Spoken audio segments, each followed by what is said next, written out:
My name is Armand Cole. I'm 77 years old, and I live right here in Savannah, Georgia. I worked as a telegrapher for Western Union for 35 years until I retired in 2008. My fingers still remember the Morse code from hitting that key so much. And we were like the social media of that time, you know? If you needed to send urgent news, you counted on us. But I didn't come here today to tell stories from my time at Western Union.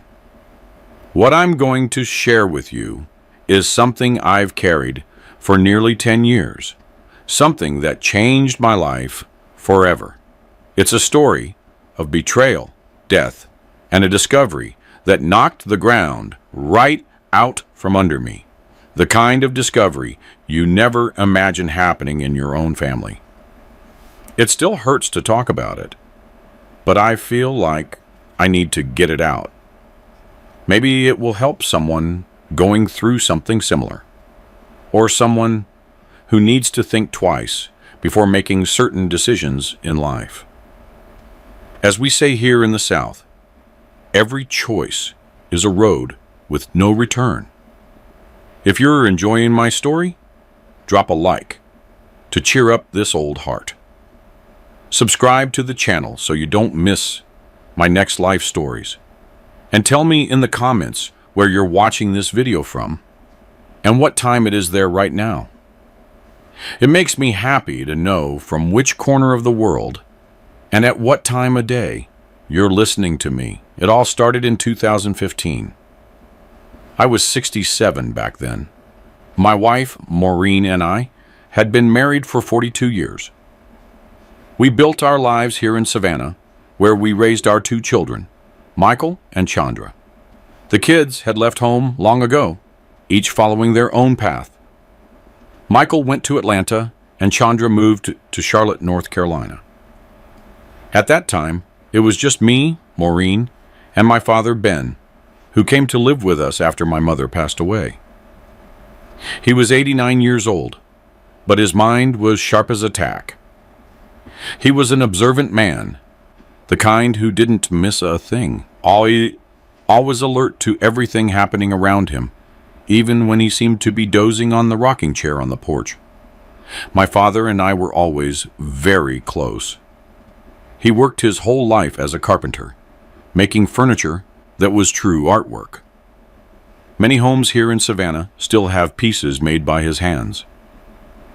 On Sunday afternoons, after dinner, that smoked brisket and the collard greens Maureen would make, we would sit on the porch, sip some black coffee, and talk. The smell of that coffee blended with the scent of peach cobbler baking in the oven. That's Georgia right there, isn't it?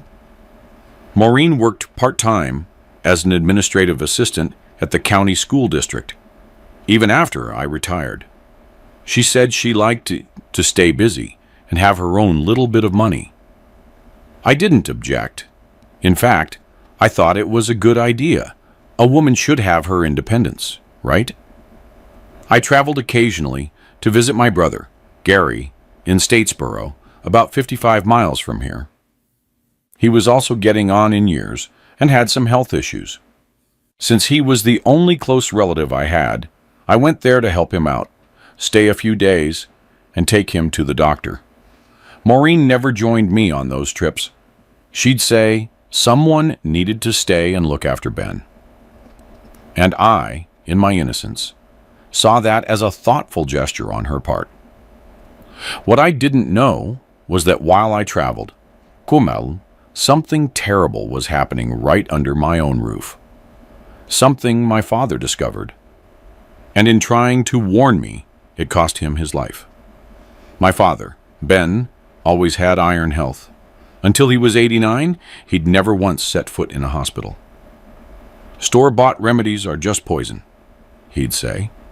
He preferred the peppermint and chamomile teas we grew in the yard, right next to the small vegetable garden we kept behind the house. Every morning, before the sun rose, he was already out there tending to his plants. I saw that dedication he had for the earth ever since I was a boy, even though he spent his life working with wood.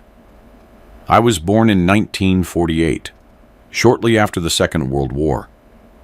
My father told me that when he heard I was coming, he was finishing a mahogany wardrobe for a wealthy estate owner in the region. He dropped everything and rushed home.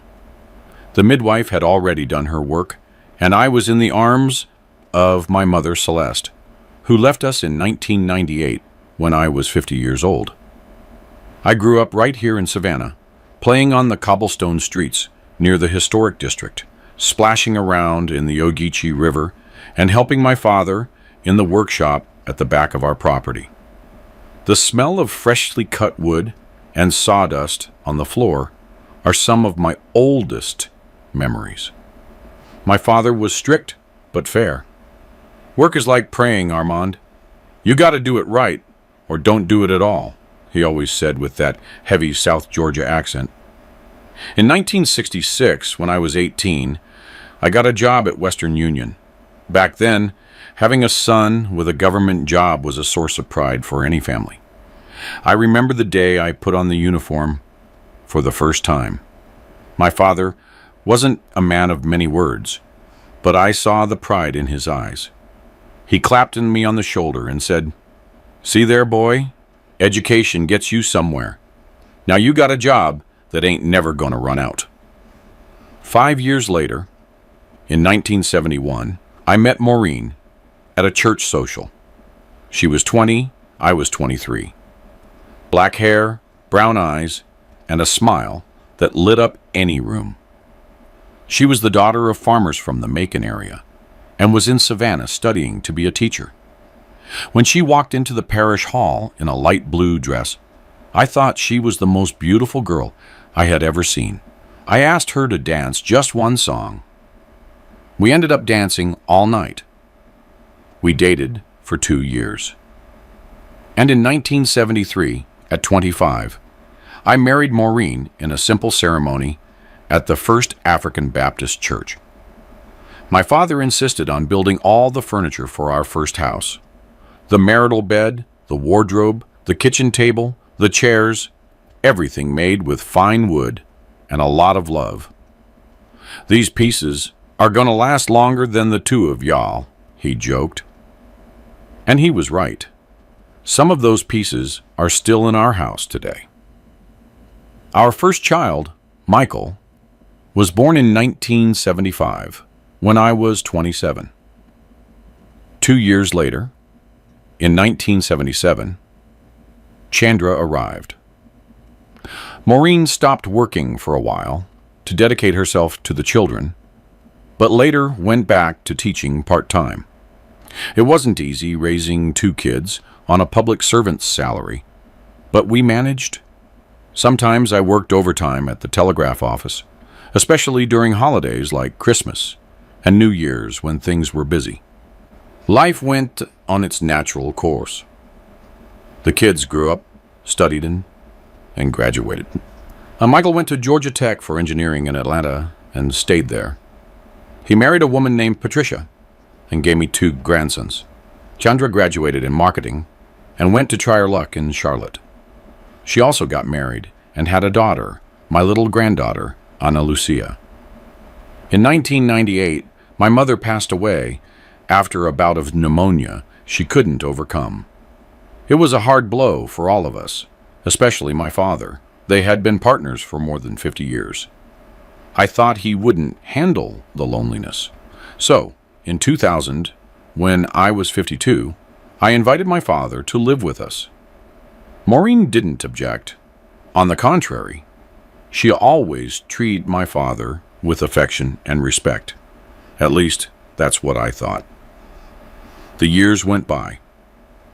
In 2008, at 60 years old, I retired from Western Union after 42 years of service. I thought I could finally enjoy my free time with Maureen, who was 57 at the time, take those trips we always postponed, visit the kids more often, see places beyond our beloved Georgia. But Maureen didn't want to retire with me. She said she was still too young, that she liked her job as an administrative assistant at the school district, and I respected that. Everyone has their own timeline, right? It was around 2012 when I was 64 that my brother Gary, who lived in Statesboro, started having health problems. He was 2 years younger than me, but diabetes had complicated his life. Since he was widowed and had no children, I started traveling frequently to help him. At first, they were short trips of 2 or 3 days. Then, as his health worsened, I'd stay a week, sometimes even 2. Maureen never accompanied me on those trips. "Someone has to stay and look after Ben," she'd say, and it made sense. My father was over 85, and despite his good health, it wasn't wise to leave him alone. I would leave Savannah with a heavy heart but a clear mind, knowing my wife was taking care of my old man. What I didn't know was that during my absences, my father was observing things that I, blindfolded by trust and love, would never imagine. Ben, with those keen eyes that seemed to miss nothing, was about to uncover a secret that would change our lives forever. In late 2014, when I was 66, my brother Gary took a turn for the worse. The doctors said the diabetes had affected his kidneys, and he would need to start dialysis. That broke my heart, seeing my younger brother hooked up to machines 3 times a week. It was a very difficult time to cope with. The trips to Statesboro became more frequent. I would spend 2 weeks there, return to Savannah for 1 week, and soon have to go back. Maureen stayed home, caring for my father and working her job at the school. By that time, we had been married for over 40 years. The trust between us was something I considered unbreakable. At least, that's what I thought. It was January of 2015. I remember it well because it was school vacation time when I began to notice something different about Maureen's behavior. She, who had never been overly concerned with appearance, started dressing up more, wearing different clothes and new perfumes. One day, I got home early from one of my trips. I'd managed to catch a ride with a buddy heading to Savannah, and I found her coming out of the shower, all perfumed, at a time when she should have been at work. "I got off early today," she explained, before I even asked a question. "I had a headache." I didn't suspect a thing at that moment. After all, after so many years together, you learn to trust, right? Maureen had always been a good wife, a good mother, hardworking, and honest. Why would I ever doubt her? That same week, I got a call from Gary. He was doing poorly again and needed me. I packed my bag quickly and told Maureen I'd have to stay in Statesboro for at least 2 weeks. "Don't worry about a thing here. Go take care of your brother," she said, kissing me on the forehead. "Your daddy and I will be fine." Before leaving, I went to say goodbye to my father. He was sitting on the porch in one of those rocking chairs he had made decades ago. Despite being 89, Ben still had an upright, dignified posture. His eyes, though slightly clouded by age, maintained that ever-observant shine. "I'm heading to Statesboro again, Dad. Gary is not doing well at all." He looked at me for a time that seemed too long.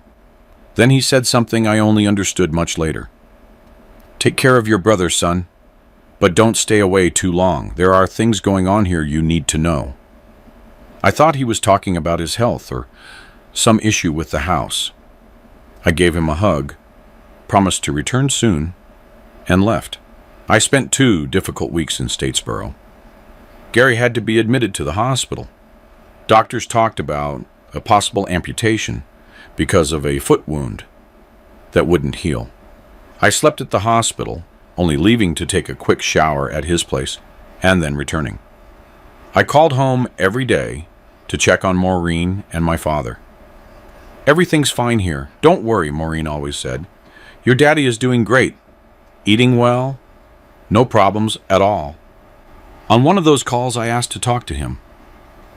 I was surprised when Maureen said he had gone to bed early, as it wasn't even 8 o'clock at night. My father always slept late. He liked to watch the late news and only went to bed after 10. The next day, I managed to speak to him. His voice was different, lower, as if he didn't want someone to overhear him. "Dad, is everything all right over there?" "Yeah, son, everything's fine," he answered. But he didn't sound fine. "When are you coming back?" "I think in about 3 days. Gary is getting better." There was a long pause. Then he said, "Get back soon, Armand. There are things I need to tell you personally."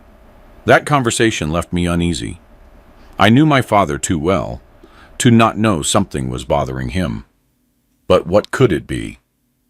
I tried calling a few more times in the following days, but whenever I asked to talk to him, Maureen would say he was sleeping, or in the bathroom, or had gone for a walk in the square. Finally, after almost 3 weeks, I was able to come home. Gary was better. He had narrowly escaped amputation for the time being and was returning to his house the next day.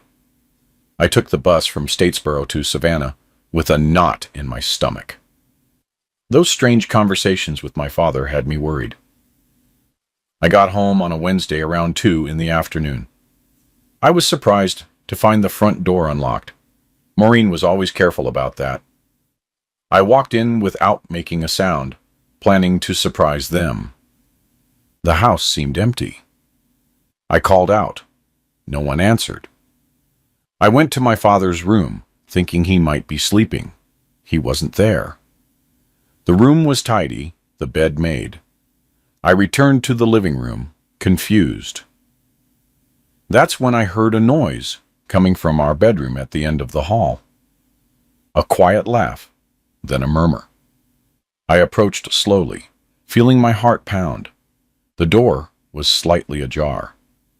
When I peeked through the crack, I saw something I could never have imagined. Maureen, my wife of over 40 years, in the arms of another man. And it wasn't just any man. It was Roger Stone, my old friend, the owner of Stone's drugstore right here in Savannah, where I bought my father's medicine. I froze. The blood ran cold in my veins. I wanted to scream, to rush in and end it, but I couldn't move. It was as if my feet had taken root in the floor. I heard Maureen say, laughing, "He's not due back till tomorrow. We have the whole afternoon." That's when I felt a hand on my shoulder. I turned around, startled, and came face to face with my father. He put a finger to his lips, gesturing for silence, and pulled me outside onto the porch. His eyes were watering. "I wanted to spare you this, son," he said, his voice choked. "I've been seeing this happen for a while, but I wasn't sure. I didn't want to tell you anything without proof. Now, you've seen it with your own eyes." I sank into the rocking chair, stunned. My world had just collapsed. My father sat down next to me and put his hand on my shoulder. "How long, Dad?" "I don't know exactly, son, but for months now. Whenever you travel to Statesboro, sometimes he comes here, other times she goes to meet him. One time, I heard her mention meeting him out by Buddy John's farm." I couldn't believe what I was hearing. Maureen, my lifelong partner, the mother of my children, the grandmother of my grandkids. How could she do this to me? And with Roger, a man who frequented our home, who sat at our table. "What do I do now, Dad?" I asked, feeling lost like a child. Ben looked at me with those wise eyes of a man who had seen much in this life. "Only you can decide that, son. But whatever it is, don't do anything hot-headed. A man who acts on impulse always regrets it later." I took a deep breath, trying to organize my thoughts. An immense rage swelled inside me, but at the same time, a deep sadness invaded my chest. Over 40 years of life together had just gone down the drain. "Let's get out of here, Dad. I don't want to confront her right now, not like this." We took the car and drove to the house of my friend John, who lived on the other side of town. On the way, my father told me more details of what he had observed in recent months. How Maureen would leave at strange times, how she would take calls and go outside to answer them, and how she changed the way she dressed, and acted. I tried to talk to her, Armand, my father said. I told her what she was doing wasn't right, that you didn't deserve this. You know what she told me? That I was too old, and I better mind my own business if I didn't want to end up in a nursing home. That hurt almost as much as the betrayal. The woman I loved threatening my elderly father. Who was this person? Did I really know her? We spent the night at John's house. I didn't tell him what had happened. I just said we'd had a problem at home and needed a place to stay. John, a good friend as always, didn't ask any questions. I couldn't sleep that night. I kept going over the last few years in my mind, trying to find signs I might have missed. There were changes, sure, but I always attributed them to time, to the daily grind. It never crossed my mind that Maureen could be unfaithful, especially with Roger. The next morning, I woke up with a crushing pain in my chest. It wasn't physical pain, but the kind of agony only someone who has been betrayed knows. I felt like the ground had disappeared beneath my feet. My world, which I thought was so solid, had crumbled in a matter of seconds. I had a cup of coffee at John's and decided to go home. I had to face Maureen, look her in the eye, and hear what she had to say. My father wanted to come with me, but I asked him to stay. That conversation needed to be just between my wife and me. I arrived home around 10 in the morning. Maureen was in the kitchen fixing lunch. The aroma of smoked brisket filled the house, that same brisket I loved so much, and that she knew was one of my favorite dishes. When she saw me, she smiled, as if nothing had happened. "Aman, you're early. I didn't expect you until tomorrow." I stood in the kitchen doorway, watching her. How could she act so naturally after what she had done? How could she look me in the eye without feeling shame? "Where is my father?" I asked, keeping my voice firm. "He went for a walk round the square. You know how he likes to sit there and watch the traffic." I pulled out a chair and sat at the table. The aroma of fresh coffee and the cheese she had set out used to bring me comfort.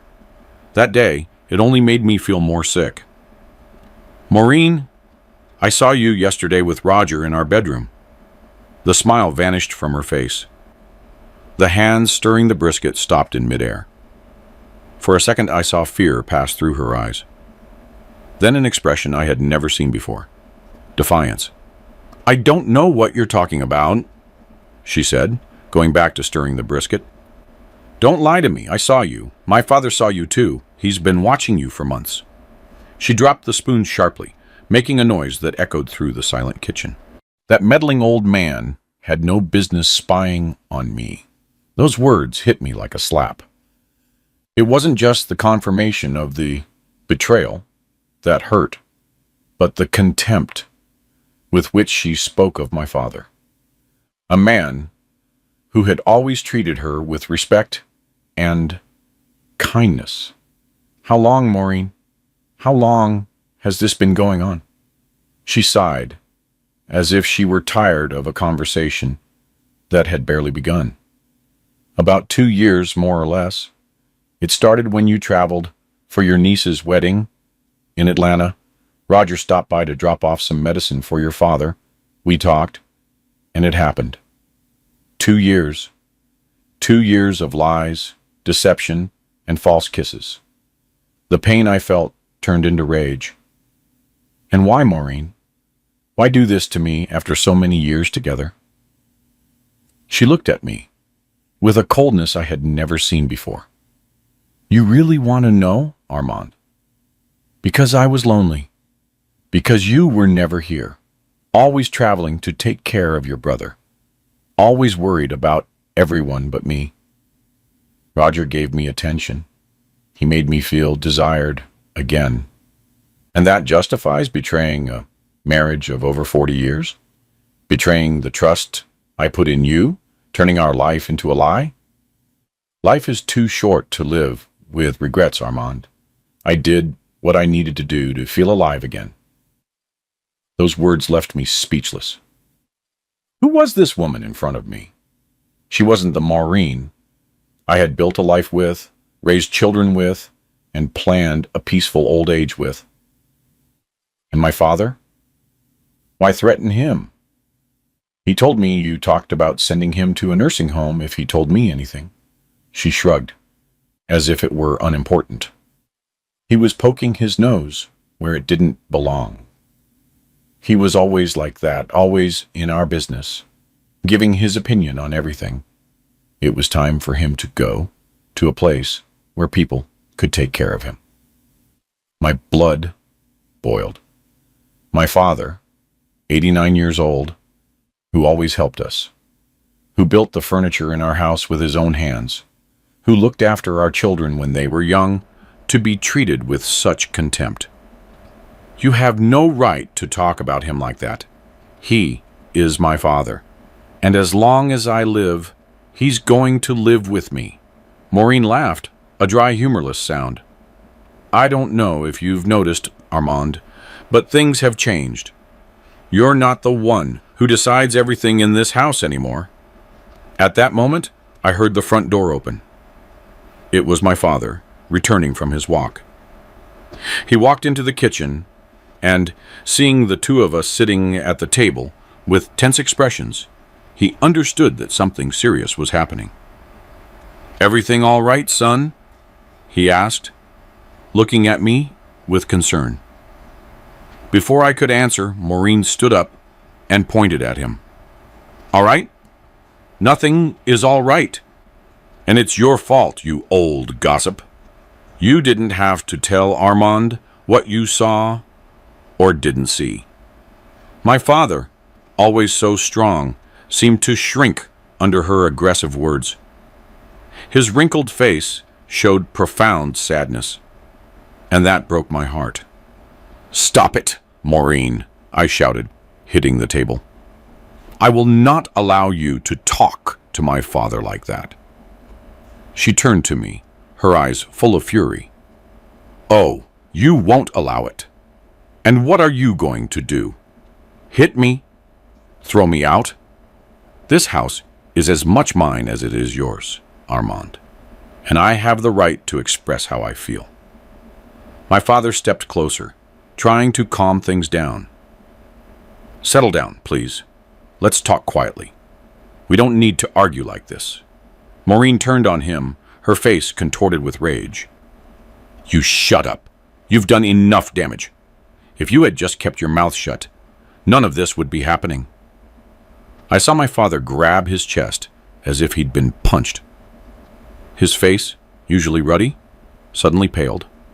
He staggered, leaning against the wall. "Dad," I cried, getting up quickly to hold him. He tried to speak, but the words wouldn't come out. His eyes showed panic, and his breathing became shallow and ragged. "He's having a heart attack," I yelled at Maureen. "Call an ambulance now!" She stood there, staring at the scene with an expression I couldn't decipher. "Maureen! The ambulance now!" She picked up the phone, dialed the number, and spoke briefly to someone on the other end. Then she hung up and said, "They're coming, but it's going to take about 30 minutes. The Savannah ambulance is in maintenance. One has to come from a different county." I helped my father sit down.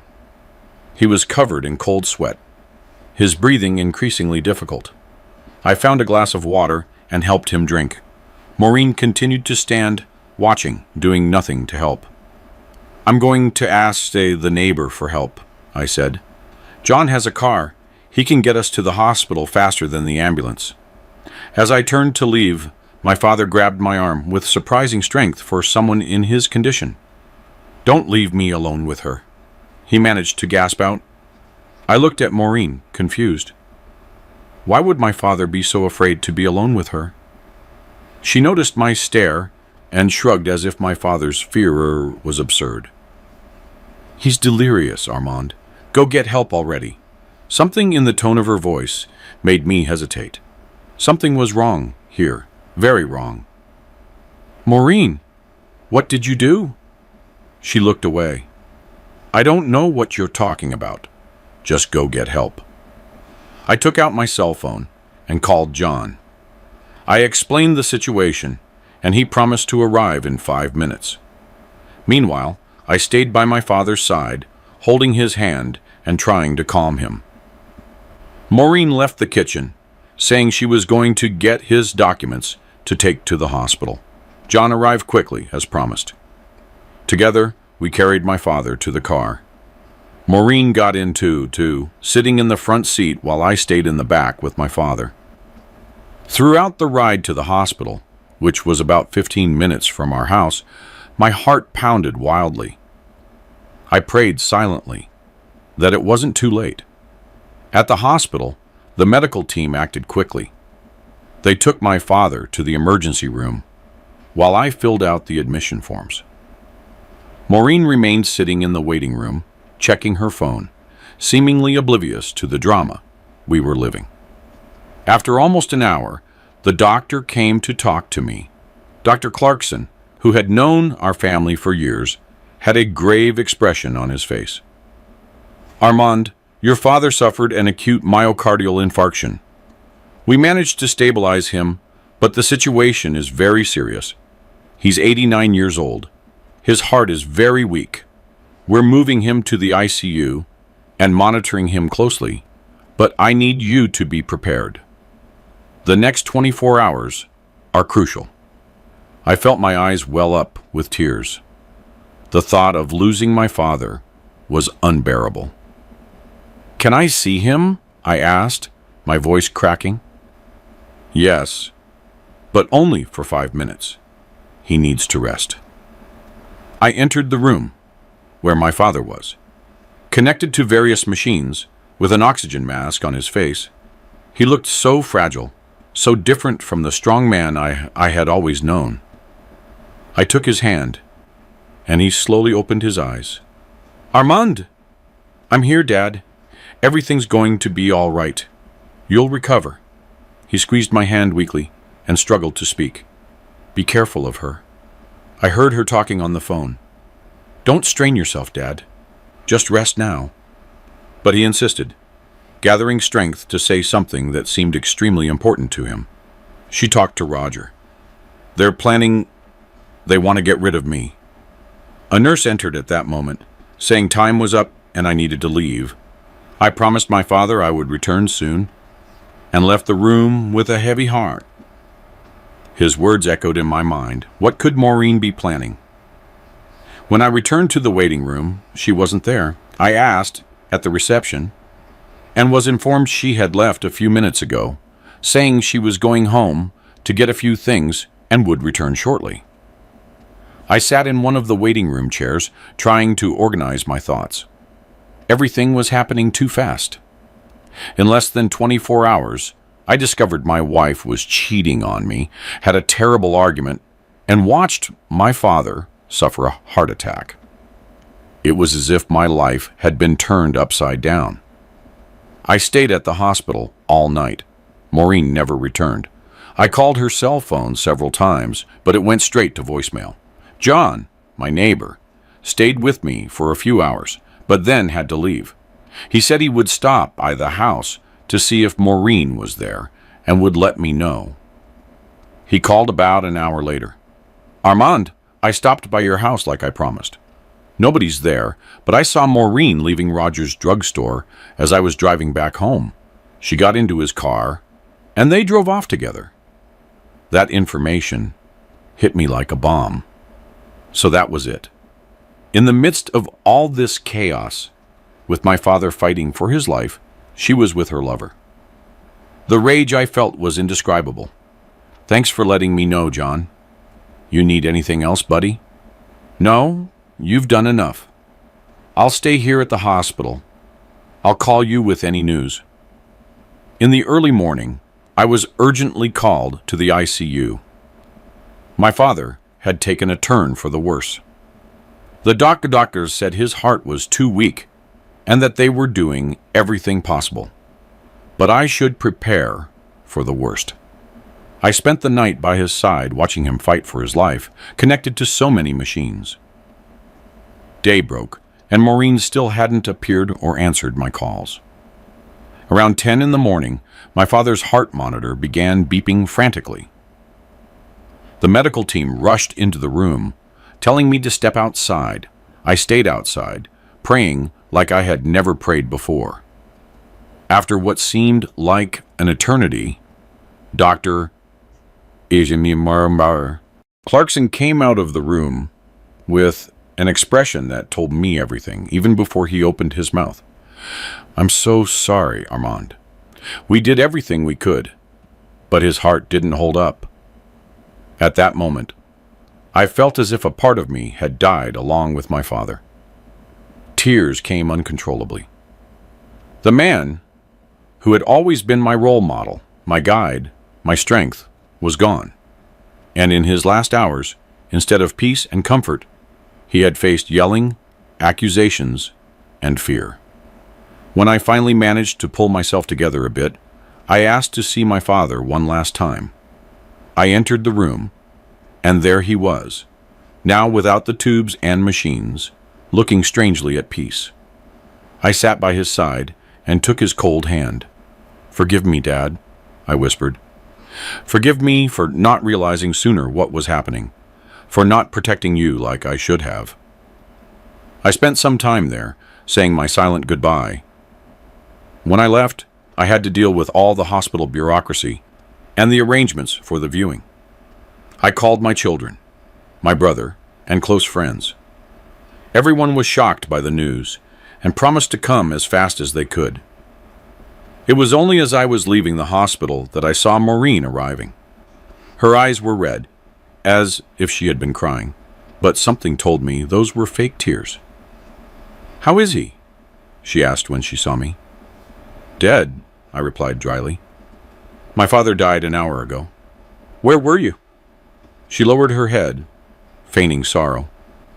"I went home to get a few things, but I ended up falling asleep. I was exhausted." "Don't lie, Maureen. John saw you leaving Roger's drugstore. You drove off together in his car." She looked up, and for the first time, I saw there was no attempt to hide anything. "So what? What's the big deal?" I needed someone to comfort me after everything that happened. The coldness of that response left me speechless. How could someone be so heartless? "My father died, Maureen. He died after hearing you yell at him. After being threatened by you. He died afraid of you. He died because he was old and sick. Armand, don't try to blame me for that." I looked at this stranger who wore the face of the woman I loved for so many years. "I don't want you at the viewing," I said firmly, "or the burial. I don't want you near my family or my friends. When all this is over, I want you out of my house." "That house is as much mine as it is yours," she replied, defiant. "Then I'll leave myself. But you won't get anything that belonged to my father. None of the furniture he made, none of his tools, none of his memories. Nothing." I turned my back and walked away, leaving her standing at the hospital entrance. I had a viewing to arrange, and a father to bury. I didn't have time to argue with someone who no longer meant anything to me. My father's viewing took place at the St. John the Baptist Funeral Home here in Savannah. It was a simple ceremony, but it was crowded. Ben was well loved in the city. Former carpentry clients, neighbors, lifelong friends, everyone came to pay their last respects. My children arrived early that afternoon. Michael came from Atlanta with his wife and 2 sons. Chandra managed to catch a flight from Charlotte and arrived a little later, accompanied by her husband and my granddaughter, Ana Lucia, who was barely 5 years old at the time. Seeing them brought me some comfort amid all the pain. "Dad, what exactly happened?" Michael asked me when we had a moment alone. Grandpa was fine the last time I talked to him. I didn't know how much to tell them. How do you explain to your children that their mother, the woman you shared over 4 decades with, was living a double life, that their grandfather had died after an argument caused by her betrayal? Your grandfather suffered a heart attack, I replied, opting for a partial truth. It was very quick. We didn't have time to do much. And Mom, where is she? Chandra asked, looking around. It seems strange that she's not here with you. I took a deep breath. I didn't want to lie to my children, but I also didn't want to turn my father's viewing into a public airing of dirty laundry. Your mother and I are going through a difficult time, I said. A very difficult time. I thought it was better if she didn't come. We'll talk about it later, when things calm down. They exchanged worried glances, but respected my decision not to go into detail at that moment. The burial was the next morning, a gray January day, with that typical South Georgia drizzle. The sky seemed to weep with us as we lowered the casket into the earth. I closed my eyes and silently said goodbye to the man who had been my North Star, my guide, my whole life. We returned home, me, Michael, Chandra, and their families. The house felt different, as if my father's absence had left a void that nothing could fill. To my surprise, Maureen wasn't there. According to the neighbor, Mrs. Consuela, she had left early with a few suitcases. I prepared a simple lunch for the family, rice, beans, and some brisket that Mrs. Consuela had brought over to help. As we ate, we tried to maintain a normal conversation, recalling stories of Grandpa Ben, happy moments we had shared. But Maureen's absence hung over us like a dark cloud. After lunch, when my grandchildren went down for a nap and my sons-in-law went out to buy a few things we needed, I sat with my children on the porch, that same porch where I had talked with my father so many times. Now you can tell us what's going on, Dad, Michael asked. His voice was a mix of concern and firmness. I took a sip of the coffee Chandra had just poured, strong and hot, just the way I like it, and began to speak. I told them everything. The trips to take care of Uncle Gary, the changes in Maureen's behavior, the discovery of the affair, the argument that led to my father's heart attack, and his last words at the hospital. As I spoke, I watched my children's faces go from surprise to indignation, and then to sadness. Chandra cried silently. Michael had his fists clenched, his knuckles white with tension. How could she do that? Chandra asked through tears. With Roger. He was always coming to the house. He was at our birthday parties. And Grandpa, Michael added, his voice breaking. To treat him like that after everything he did for us is unforgivable. I nodded, feeling the weight of that double betrayal. To me as a husband, and to my father as a father-in-law who had always respected her. There's one more thing, I said, recalling my father's final warning. Before he died, your grandfather tried to warn me about something. He said he overheard Maureen talking to Roger on the phone, planning something. He said they wanted to get rid of him. Michael shot up from his seat. You think Mom and that man might have done something to Grandpa? The question hung in the air, heavy as lead. It was a terrible suspicion, something I myself hesitated to consider. I don't know, I answered honestly. Your grandfather was very weak, speaking with difficulty. It might have just been his fear, the shock of the argument.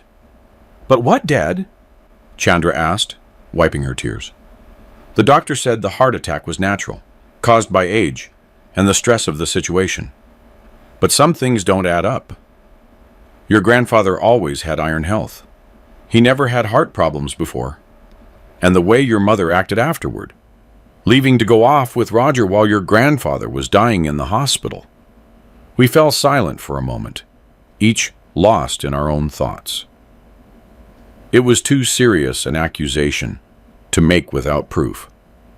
Maureen was many things. A cheat, a liar, cruel in her words. But was she capable of something so terrible? of contributing directly or indirectly to my father's death? We need to investigate this, Michael finally said, a clear determination in his voice. If there's any chance at all that Grandpa's death wasn't natural, we have to find out. Where do we start? I asked. In Grandpa's room, Chandra suggested. Let's see if we can find anything that might give us clues about what he heard. We went to the room my father had occupied. It was a simple room, with a twin bed, an antique wardrobe he had built himself, a nightstand, and an armchair in the corner. On the wall were a few black and white photographs. Him as a young man with my mother, him with me when I was a child, him with the grandchildren when they were small. We started searching. We didn't know exactly what we were looking for, but we checked every drawer, every corner. It was Chandra who found a small notepad under the mattress. "Look at this, Dad," she said, flipping through the notebook. "Their dates, times, names." I took the notepad and started reading. They were notes written in my father's shaky hand. He had recorded with military precision the dates and times Maureen left the house when I was traveling, and when Roger came to visit her. He even wrote down partial conversations he had overheard. October 9, 2014, 3:30 p.m. She left right after Armand called to say he would stay a few more days in Statesboro. Came back at 7:45 p.m., smelling of different perfume. October 17, 2014, 2 p.m. Roger came by to deliver medicine. Stayed over 2 hours. Heard laughter in her room. November 2, 2014, 10 o'clock. Phone call. He'll be gone for at least a week. We can meet every day. Didn't hear who she was talking to, but I'm sure it was about Armand.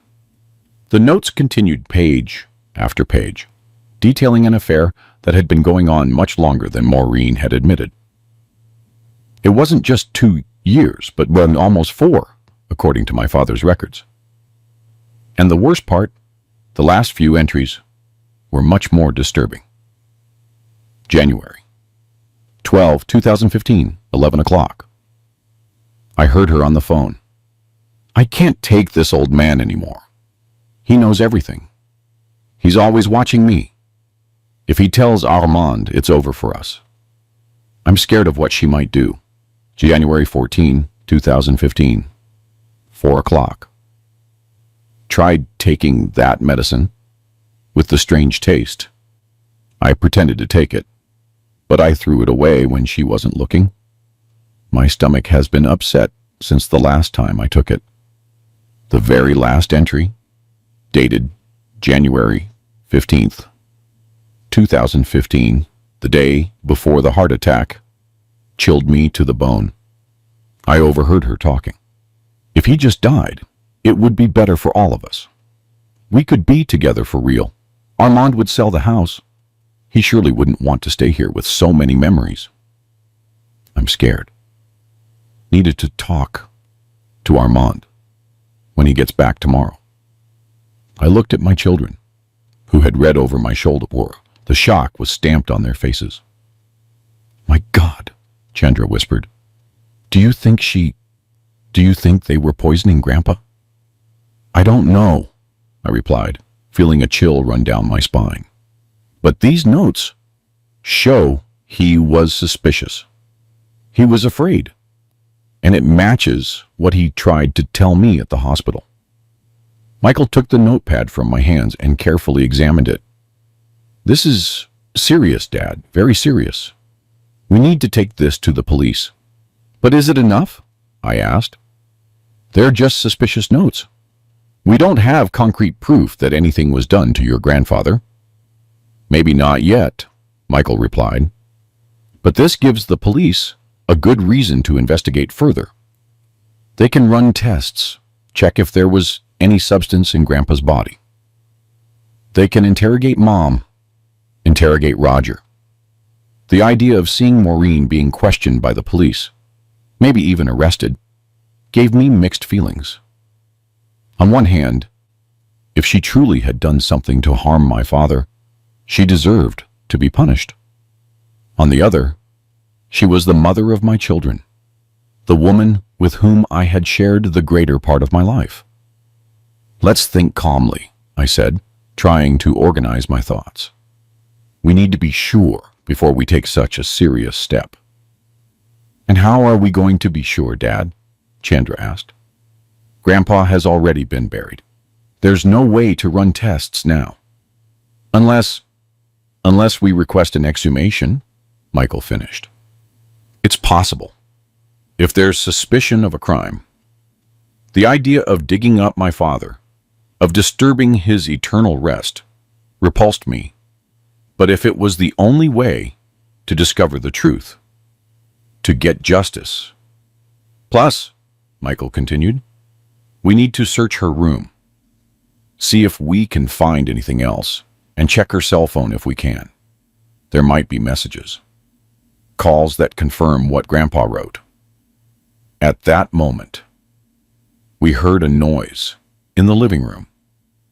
Someone had entered the house. I quickly put the notepad in my pocket and we left the room. To our surprise, it was Maureen. She was standing at the living room entrance, looking at us with an expression that was hard to decipher. My children, all together, she said, opening her arms as if expecting hugs that didn't come. I missed you so much. Michael and Chandra stayed where they were, their faces serious, their eyes cold. The tension in the room was so thick, you could cut it with a knife. Where were you, Mom? Chandra asked, her voice harder than I had ever heard her use with Maureen. I needed some time alone, she replied, visibly uncomfortable with the cold reception. Your grandfather's death hit me hard, and with everything else that happened before? Everything else that happened before? Michael repeated, taking a step forward. Are you talking about when Dad discovered you were cheating all on him with Roger? Or when you yelled at Grandpa, causing his heart attack? Maureen paled. She looked at me, then at the children, and understood they knew everything. Your father told you his version, apparently, she said, trying to regain her composure. But there are always two sides to a story. And what's your side, Mom? Chandra asked, tears welling up in her eyes again. What's your explanation for cheating on Dad after over 40 years of marriage? For treating Grandpa, who was always so good to you, like he was a nuisance? Maureen sighed and sat on the sofa as if her legs could no longer support her. You're young. You don't understand.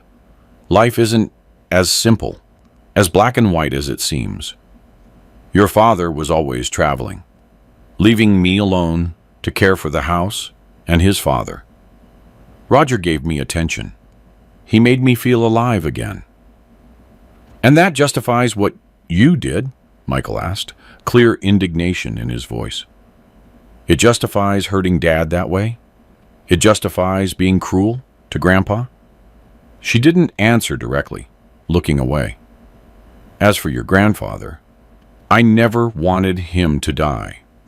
It was a tragic accident, a terrible coincidence. He interfered too much in my life, it's true, but I never wished him harm. Something in the way she said this, in the forced tone, in the gaze that wouldn't meet ours, made me doubt every word. It was as if every sentence was carefully constructed, rehearsed. And where were you the night my father died? I asked, watching her closely. When you left the hospital and didn't come back? She hesitated for a moment, as if choosing her words. I was confused, upset. I went to a friend's house. I needed to talk to someone. What friend? I asked, knowing full well it was a lie. You don't know her. She's a colleague from the school. John saw you leaving Roger's drugstore? I said, exposing the lie. You drove off in his car together. She closed her eyes for a moment, visibly annoyed at being caught in the lie. Fine. I went to see Roger. I needed comfort. Someone who understood me. While my father was dying in the hospital, I completed, unable to hide the bitterness in my voice. A heavy silence fell over the living room. No one knew what to say after that. It was Michael who finally broke the silence. Mom, we're going to ask you directly. Did you do anything to harm Grandpa's health? Did you or Roger give him something? Some medicine? Some substance that might have contributed to the heart attack? Maureen's face contorted in an expression of shock, or what seemed like a very well-acted performance. How can you ask something like that? I would never hurt your grandfather. Never. Then you wouldn't mind if we requested an exhumation, Chandra said, her tone firm despite the tears. To be sure, there was nothing strange, no substance in his body. Maureen jumped her up, her face now red with fury. You're crazy. You want to dig up your grandfather based on absurd suspicions? What kind of children are you, accusing your own mother of something so horrible? The exaggerated reaction only increased our suspicions. If she had nothing to fear, why object so vehemently to the idea? If there's nothing to hide, there's no reason to worry, Michael said calmly. It would be a way to close the matter, to prove that our suspicions are unfounded. Maureen looked at each of us as if we were strangers, not the family she had built. This is absurd. You can't do this. Actually, we can, I said, feeling a determination I didn't know I had. If there's suspicion of a crime, the police can order an exhumation, and we have grounds to suspect. I took the notepad from my pocket and showed it to her. Her face lost color when she recognized the small, black-covered book. Where did you find that?" she asked, her voice almost inaudible.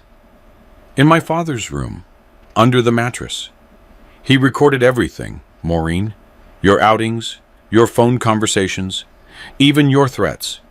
And most importantly, he wrote that the medicine you gave him had a strange taste, that he felt sick after taking it." She reached out, trying to grab the notepad, but I pulled it away. "Give me that. Those are the ramblings of a senile old man. They don't mean anything." "My father wasn't senile?" I retorted, the rage growing inside me. He had a clearer mind than most people half his age, and if he wrote this, it's because he had reason to suspect. Maureen looked cornered, like an animal trapped in a cage. Her eyes darted from me to the notepad, to my children, and back to me. "I'm taking this to the police," I continued, "along with a formal request for an exhumation. We are going to find out the truth, Maureen, no matter what it takes." She looked at me for a long moment, and then, surprisingly, a cold smile formed on her lips. "Do what you want, Armand. You won't find anything because there's nothing to find. And when this is over, I'm going to sue you for slander and defamation. I'll take half of this house, half of your retirement, and you'll end your days alone and destitute." With those words, she grabbed her purse and walked out, slamming the door shut. The three of us stood in the living room, shocked by the encounter. There was something in her confidence, in the final threat, that made me uneasy. What if we were wrong? What if it was all a tragic coincidence, as she claimed?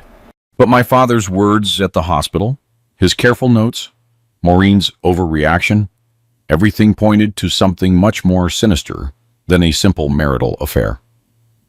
"What do we do now, Dad?" Chandra asked, her voice reflecting my own uncertainty. "We go to the police," I replied, making a decision. "We're going to show them your grandfather's notes and ask for an investigation. We'll leave it in their hands to decide if there's grounds for an exhumation or not." Michael nodded, putting his hand on my shoulder in a gesture of support. "We're with you, Dad, all the way." The next morning, Michael, Chandra, and I went to the Savannah Police Department precinct. It felt strange to enter that place where, in 67 years of life, I had never needed to set foot. The precinct was in an old building near the central square, with peeling paint and a ceiling fan that spun sluggishly, barely managing to alleviate the heat of that Georgian January. We were attended by Detective Sergeant Paul Ramirez, a man in his 50s with graying hair and a tired but attentive gaze. My son, Michael, being a lawyer, took the lead in the conversation, explaining the situation. The discovery of the infidelity, the heated argument, my father's heart attack, and most importantly, the notepad we found. The detective listened to everything with a serious expression, taking occasional notes. When Michael finished, he took the notepad and examined it carefully, page by page. "This is very serious," he finally said, taking off his glasses and rubbing his eyes. "If what's written here is true, we have indications that your wife and her lover may have attempted to poison your father, or at least contributed to the deterioration of his health." "Is it enough for an investigation?" I asked, anxious. "It's a start," he replied. "We need more evidence. But yes, I'm going to assign an investigator to the case. We'll interrogate your wife and the pharmacist. We'll check if there are records of suspicious substance purchases." "And what about the exhumation?" Michael asked. "Would it be possible to determine if there was any toxic substance in my grandfather's body?" The detective sighed and leaning back in his chair. "An exhumation is a complex procedure, Mr. Cole. It requires a judge's authorization, and it's only granted when there are strong indications of a crime. This notepad is important evidence, but we need more. Furthermore, depending on the substance used and the time elapsed, it can be difficult to detect." "How long ago was your father buried?" he asked, turning to me. 2 days, I replied. "That's good. The less time, the greater the chances of finding evidence. I'm going to start the process today, but I can't promise the exhumation will be authorized." We left the precinct with mixed feelings. On one hand, it was a relief to know that the authorities would take our suspicions seriously. On the other, the idea that my father could have been poisoned by Maureen and Roger caused me indescribable pain. In the days that followed, the police began their investigation. Maureen was called in to testify, as was Roger. Both vehemently denied any involvement in my father's death. According to the detective, they confirmed the extramarital affair, but insisted that Ben's death had been natural, caused by his advanced age and the stress of the argument. A week after the burial, I received a phone call from Detective Ramirez. "Mr. Cole, we have news. The judge authorized the exhumation. It will take place tomorrow morning." My heart raced.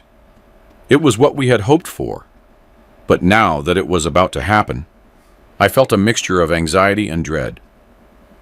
Michael and Chandra decided to stay a few more days in Savannah, postponing their return home to follow the investigation's development.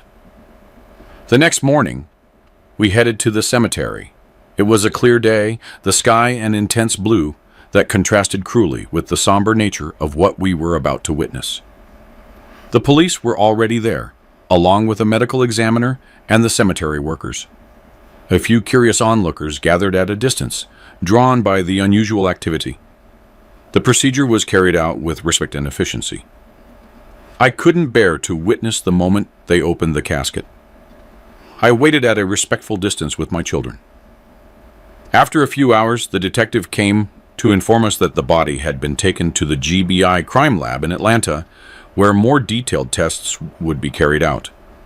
"How long will it take to get the results?" I asked. "It's hard to say precisely," he replied. "A few days, maybe a week. depending on the type of examination they need to do. That week of waiting was one of the hardest of my life. Every minute felt like an hour, every hour a whole day. My children returned home, but we kept in daily contact by phone. Maureen was staying at a friend's house, or so she said, and we hadn't spoken since the argument. On the 8th day after the exhumation, Detective Ramirez called me to the precinct. From his voice on the phone, I knew he had important news. When I arrived, he was sitting behind his desk with an open folder in front of him. "Mr. Cole, we received the results of the toxicology tests," he said as soon as I sat down, "and they confirmed the presence of a toxic substance in your father's body." I felt as if the air had been sucked out of my lungs. "What substance?" I managed to ask. "Digitoxin. It's a cardiac glycoside used in some medications for heart failure. In normal dose, it's therapeutic. In high dose, it can cause severe arrhythmias and cardiac arrest." And my father was taking this? How? According to the report, the substance was present at levels far above therapeutic. Considering your father had no prescription for this medication, the conclusion is that it was administered criminally. I closed my eyes, trying to absorb the impact of that revelation. My father hadn't died of natural causes. He had been poisoned. "What happens now?" I asked, my voice barely audible. "We are going to issue arrest warrants for your wife and for Roger Stone." Analysis of his pharmacy records showed that digitoxin was purchased in recent months without the corresponding medical prescription. Furthermore, we found traces of the substance in some of the medicine bottles at your house, probably the same ones your father mentioned in his notes. All of it seemed unreal, like a nightmare I couldn't wake up from. Maureen, the mother of my children, the woman I shared over 4 decades with, had deliberately poisoned my father. The betrayal was already difficult to accept, but this was monstrous. "When are you going to arrest them?" I asked. "We're organizing the operation right now. It should happen later today." I left the precinct and walked aimlessly through the streets of Savannah. My head was a whirlwind of thoughts and emotions. How had we reached this point? How did I not realize what was happening right under my nose? How many lives had been destroyed because of this terrible betrayal? I called my children and told them the news. They were as shocked as I was. Chandra cried over the phone, unable to believe that her own mother could do something so terrible. Michael, always more practical, promised to come back immediately to support me during what was to come.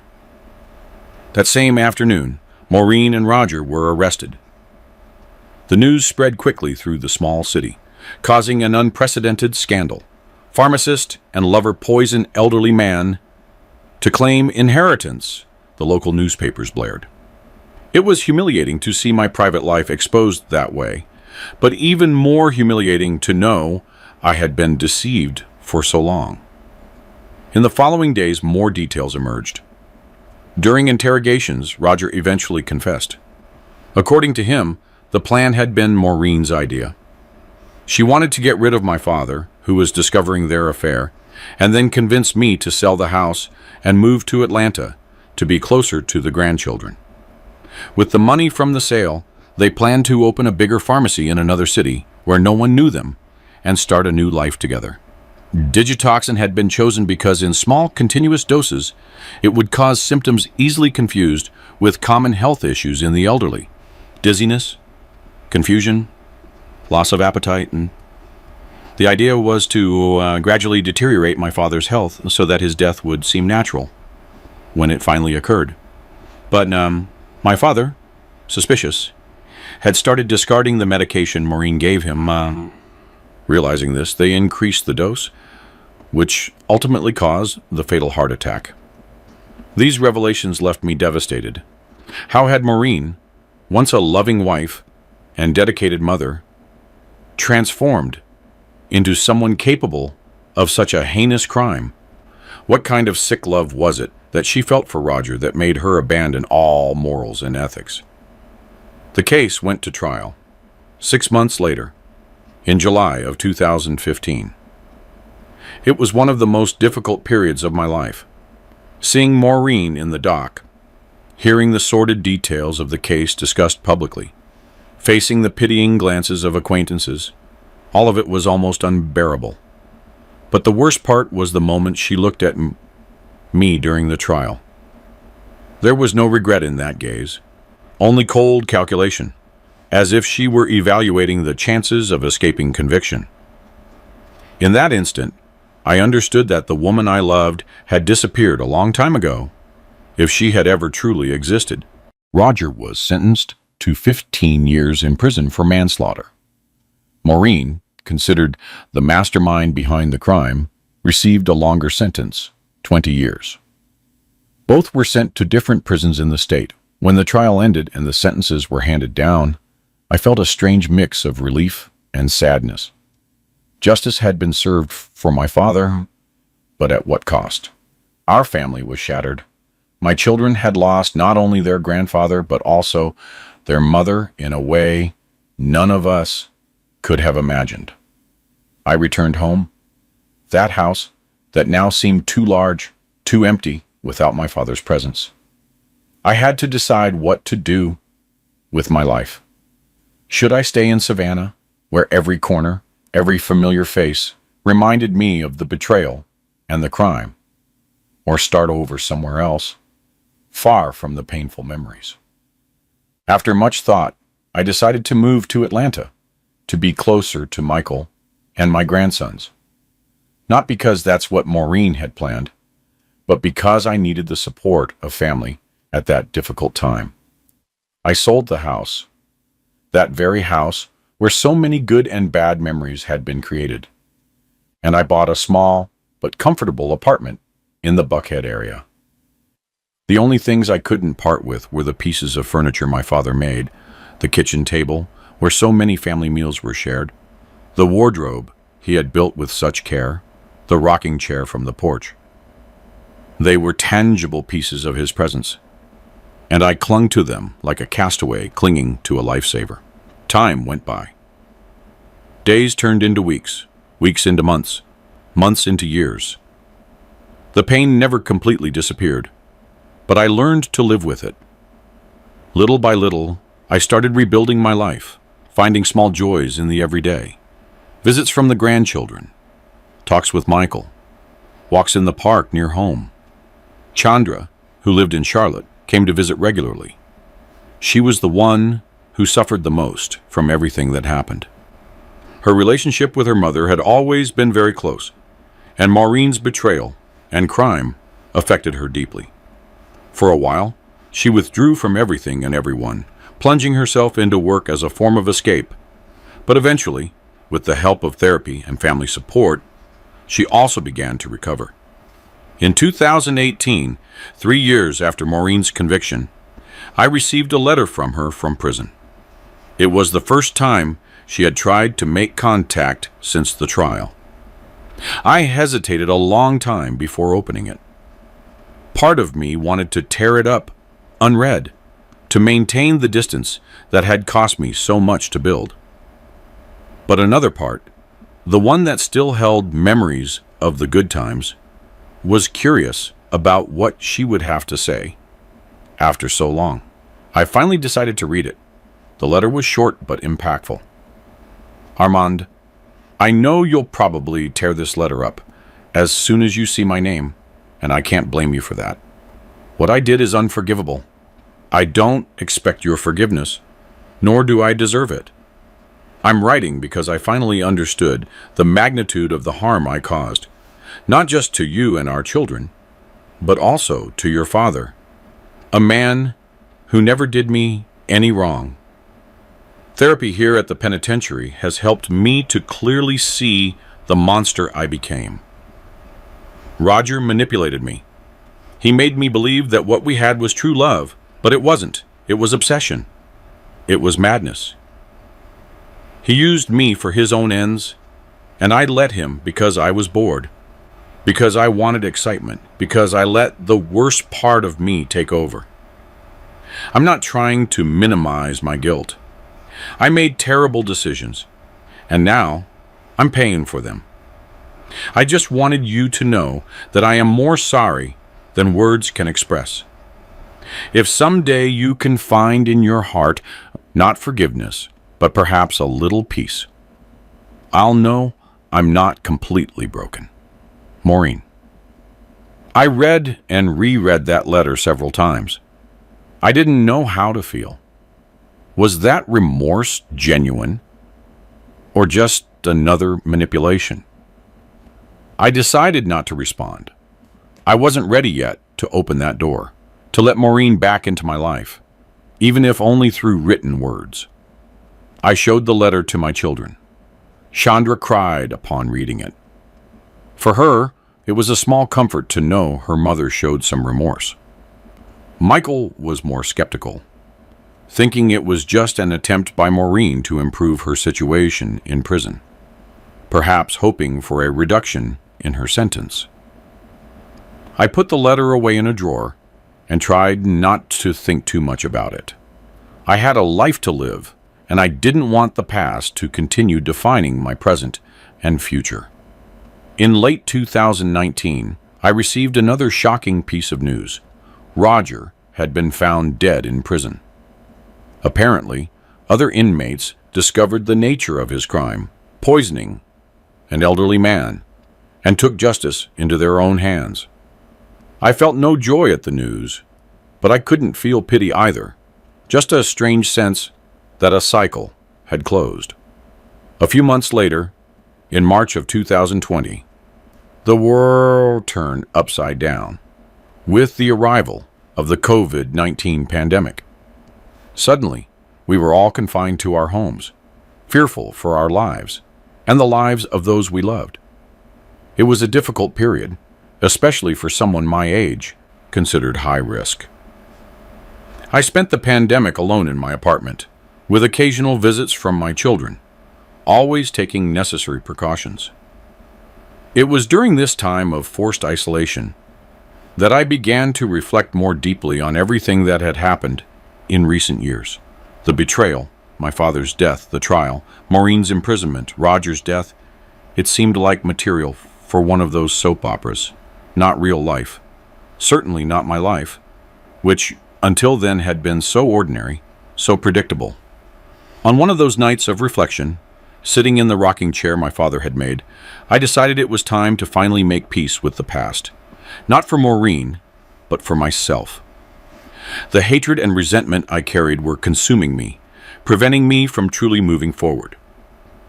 I took a pen and paper and began to write a response to the letter I had received 2 years earlier. I didn't know if Maureen was still in the same place, if she would receive my letter, or even if she still cared what I had to say, but I needed to put those words on paper, to externalize the feelings I had suppressed for so long. Maureen, it took me a long time to be able to write this letter, not because I didn't know what to say, but because I didn't know if I wanted to say anything at all. What you and Roger did destroyed not only my father's life, but our family as well. Our children lost the grandfather they loved, and in a way, they lost their mother too. I lost my father and the woman I thought I knew. I don't know if your remorse is genuine. Maybe it is, maybe it isn't. It's not for me to judge. What I do know is that carrying this hatred toward you has only done me harm. So, not for you, but for myself. I am trying to find a path toward peace. I can't say that I forgive you. Some things are beyond forgiveness, but I can say that I no longer wish you suffering. I hope you find some form of redemption, of making peace with yourself. I don't intend to maintain contact or visit you. This letter is an ending, not a beginning. It's just my way of saying that I am moving on. Armand. I mailed the letter the following week. I never knew if it reached Maureen's hands, as I never received a reply. But that didn't matter. The important thing was that I had said what I needed to say. I had put an end to that story. In 2022, I received the news of Maureen's passing from complications of diabetes. When Chandra asked me how I felt, I answered sincerely, "I'm at peace. I hope she is too." We held a small family gathering. Afterward, I cooked a meal with the dishes my children and grandchildren enjoyed the most: corn pozole, brisket, chili, red rice, and for dessert, pecan pie with fresh cream. We ate together, sharing memories. It was our way of reaffirming that, despite everything, we were still family. In 2023, I visited Savannah for the first time since I moved. I saw the house where we lived, the cemetery where my father was buried, and Roger's old drugstore. I had lunch at a place called the Southern Table, savoring some authentic fried chicken. I visited my father's former carpentry shop, now a clothing store. The young salesperson commented that she had heard about a famous carpentry shop that used to operate there. It was my father's, Ben Cole, I told her proudly. He was an artist with wood, and a very good man, too. I left with a lighter heart, feeling like I had completed an important cycle. In 2024, my grandson, Raphael, Michael's son, surprised me by asking me to teach him carpentry, just like my father had taught me. We started with simple projects, a stool, a picture frame. Seeing his young hands working the wood reminded me intensely of my father. "Grandpa," he said, "I think I found what I want to do with my life. I want to be a carpenter, like great-grandpa Ben." "Your great-grandfather would be so proud," I replied, my voice thick with emotion. Today, in 2025, at 77 years old, I sit in the same rocking chair my father built. It has crossed generations, moved between houses, and witnessed joys and tragedies. Like me, it has aged, gaining marks and scars, but it remains firm. On the living room towel, I keep a wooden box Raphael made, containing my father's notes, not to harbor resentment, but as a reminder of how life can change in an instant, and how we must cherish every moment with those we love. The most important lesson I learned is that forgiveness is not a gift for others, but for ourselves. To forgive doesn't mean forgetting or pretending the pain didn't exist, but freeing yourself from the shackles of the past. Did I fully forgive Maureen? Maybe not. Some wounds are too deep, but I found peace. I didn't let her actions define the rest of my life.